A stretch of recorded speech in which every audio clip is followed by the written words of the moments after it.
कृष्ण की 4 दुर्लभ कहानियां। यहां हम आपको सुना रहे हैं कृष्ण के जीवन की ऐसी 4 कहानियां जो बहुत ही दुर्लभ हैं। जानिए कि कैसे दुर्योधन की पत्नी कृष्ण भक्त हो गई, कैसे कृष्ण ने सत्यभामा के घमंड को ठीक किया, कृष्ण का सिरदर्द कैसे अजीब ढंग से गायब हो गया, और क्यों कृष्ण ने अपने एक भक्त को उसके हाल पर ही छोड़ दिया। कहानी 1, दुर्योधन की पत्नी का कृष्ण भक्त हो जाना। दुर्योधन की पत्नी का नाम भानुमति था। वो एक बहुत ही सुंदर लड़की थी और जब कृष्ण दुर्योधन के महल में मेहमान बनकर आए तब वो सिर्फ 17 साल की थी। दुर्योधन ने एक षड्यंत्र रचा जिससे कृष्ण को नशे की हालत में लाकर कोई वादा करा लिया जाए। उसने सभी तरह की व्यवस्थाएं की और इस बात का खास ख्याल रखा कि भोज में खूब अच्छी मात्रा में शराब भी हो। दुर्योधन के दोस्त भी आए और सभी ने इतनी शराब पी कि वे सब नशे में धुत हो गए, पर कृष्ण ने अपने आप को शांत रखा और वे हर किसी को खुश करते रहे।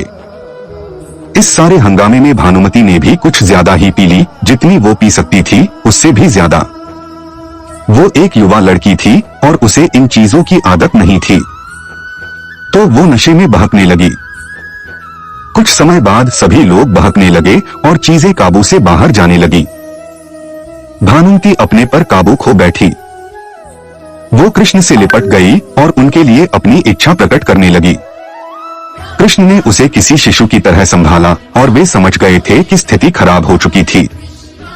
वे समझ गए थे कि भानुमति अगर कुछ गलत कर बैठी तो बाद में संभाल नहीं पाएगी और हस्तिनापुर की रानी का गौरव कलंकित हो जाएगा। इसलिए कृष्ण उसको उठाकर महल के अंदर ले गए और उसकी सास गांधारी के कक्ष में जाकर उनके हवाले कर दिया।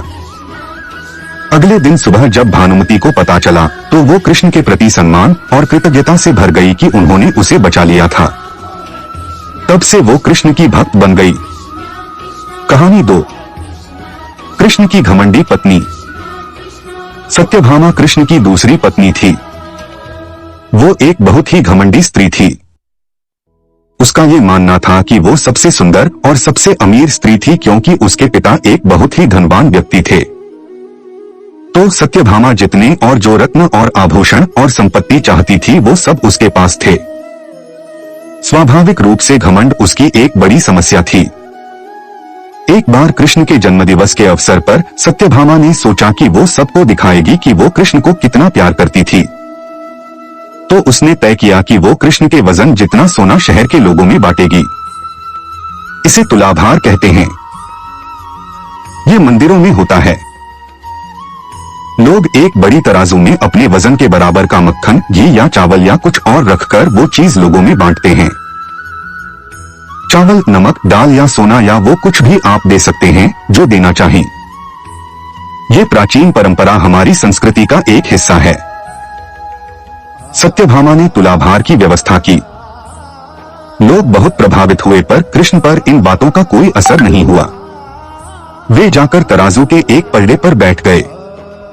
सत्यभामा जानती थी कि उनका वजन लगभग कितना है और उसने उतना सोना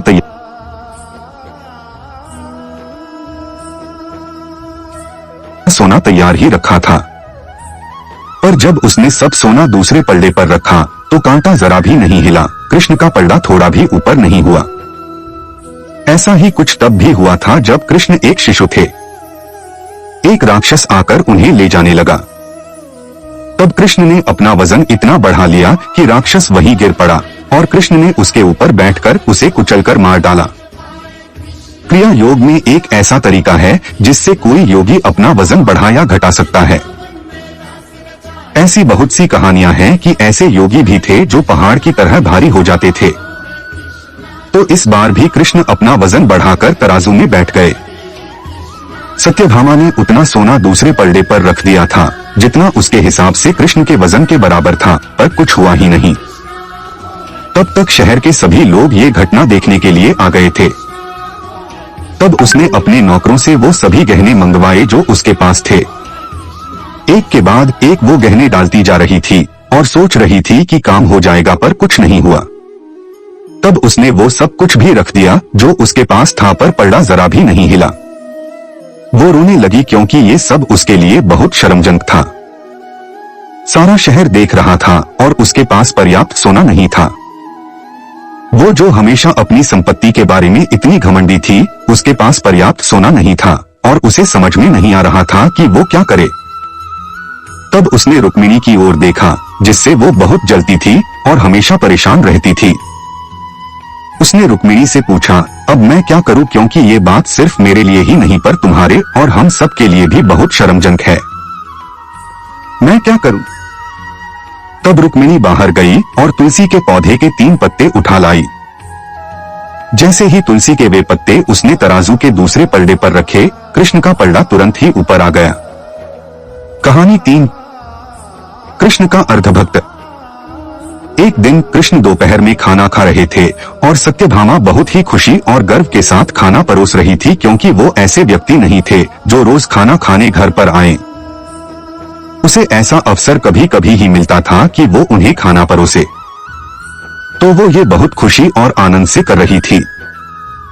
खाने के बीच में ही कृष्ण अचानक उठ खड़े हुए और हाथ धोए बिना ही दरवाजे की ओर दौड़ने लगे। सत्यभामा अवाक रह गई और बोली, अरे ये क्या है? खाना तो खा लीजिए और फिर जाइए। कृष्ण बोले, नहीं, मुझे जाना जरूरी है, और मुख्य दरवाजे की ओर दौड़ पड़े। पर अचानक वे वापस मुड़े और खाना खाने बैठ गए। तब सत्यभामा ने पूछा, आप इस तरह क्यों दौड़ पड़े और क्यों वापस आ गए? ये सब क्या है? कृष्ण ने जवाब दिया, मेरा एक भक्त जंगल में बैठा था और उसके जीवन प्राण ही कृष्ण कृष्ण कृष्ण हो गए थे। मैंने एक भूखे बाघ को उसकी ओर आते देखा तो मुझे जाना पड़ा। मैं दरवाजे तक पहुंचा ही था कि उस बेवकूफ ने पत्थर उठा लिया, तो मैं वापस आ गया। अब उसे अपने आप ही अपनी परिस्थिति संभालने दो। कहानी 4। कृष्ण के सिरदर्द का इलाज। एक बार कृष्ण के जन्मदिवस के अवसर पर उत्सव मनाने के लिए बहुत बड़ी तैयारियां की गई थीं। नृत्य, संगीत और भी बहुत कुछ। लोग बड़ी संख्या में इकट्ठा हुए पर कृष्ण घर में ही बैठे रहे। वे शायद उसमें भाग लेना नहीं चाहते थे। वैसे तो कृष्ण हर तरह के उत्सव के लिए हमेशा तैयार ही होते थे, पर इस दिन किसी वजह से उनकी इच्छा नहीं थी। रुक्मिणी आई और पूछने लगी, नाथ, आपको क्या हो गया है? क्या बात है? आप उत्सव में शामिल क्यों नहीं हो रहे? कृष्ण बोले, मुझे सिरदर्द है। हमें नहीं मालूम उनको वास्तव में सिरदर्द था या नहीं। हो सकता है कि वाकई हो, और ये भी संभव था कि वे नाटक कर रहे हों। उनमें वो योग्यता थी। रुक्मिणी बोली, हमें वैद्यों को बुलाना चाहिए। तो वैद्य आए। उन्होंने हर तरह की दवाइयां दी।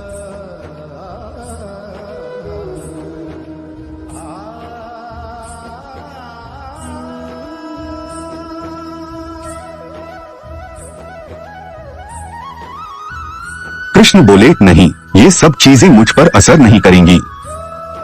लोगों ने पूछा, तो हमें क्या करना चाहिए? तब तक बहुत सारे लोग इकट्ठा हो गए थे। सत्यभामा आई, नारद आए। हर कोई परेशान था। क्या हो गया? क्या हुआ है? कृष्ण को सिरदर्द है। हम उन्हें ठीक करने के लिए क्या करें? कृष्ण बोले, कोई जो मुझे वाकई में प्यार करता हो, वो अपने पैरों की धूल अगर मेरे सिर पर मल दे तो मैं ठीक हो जाऊंगा। सत्यभामा बोली, ये क्या बात हुई? मैं आपसे बहुत प्यार करती हूँ, पर यह नहीं हो सकता कि मैं अपने पैरों की धूल लेकर आपके सिर पर लगाऊं। हम ऐसा काम नहीं कर सकते। रुक्मिणी रो रही थी। हम ये कैसे कर सकते हैं? ये तो आपका अनादर होगा, अपमान होगा। हम ये नहीं कर सकते। नारद भी पीछे हट गए। मैं ऐसा कुछ भी करना नहीं चाहता। आप स्वयं भगवान हैं। मुझे नहीं मालूम कि इसमें क्या रहस्य है। पता नहीं इसमें कौन सा जाल होगा। मैं अपने पैरों की धूल आपके सिर पर रखूंगा तो हमेशा नरक की आग में जलूंगा। मैं ऐसा कोई काम करना नहीं चाहता। चारों ओर बात फैल गई। हर कोई सत्य में था। हम ये काम नहीं कर सकते। हम सब उन्हें बहुत प्यार करते हैं, पर ऐसा करके हम नरक में जाना नहीं चाहते। उत्सव मनाने के लिए लोग कृष्ण का इंतजार कर रहे थे, पर कृष्ण अपना सिरदर्द लेकर बैठे थे। फिर ये बात वृंदावन तक पहुंची। गोपियों को मालूम पड़ा कि कृष्ण को सिरदर्द है। तब राधा ने अपनी साड़ी का पल्लू फाड़कर जमीन पर बिछा दिया और सब गोपियां उस पर नाचने लगीं। उन्होंने फिर वो पल्लू नारद को देकर कहा, इसे ले जाइए और कृष्ण के सिर पर बांध दीजिए। नारद वो धूल भरा पल्लू ले आए और उसे कृष्ण के सिर पर बांध दिया।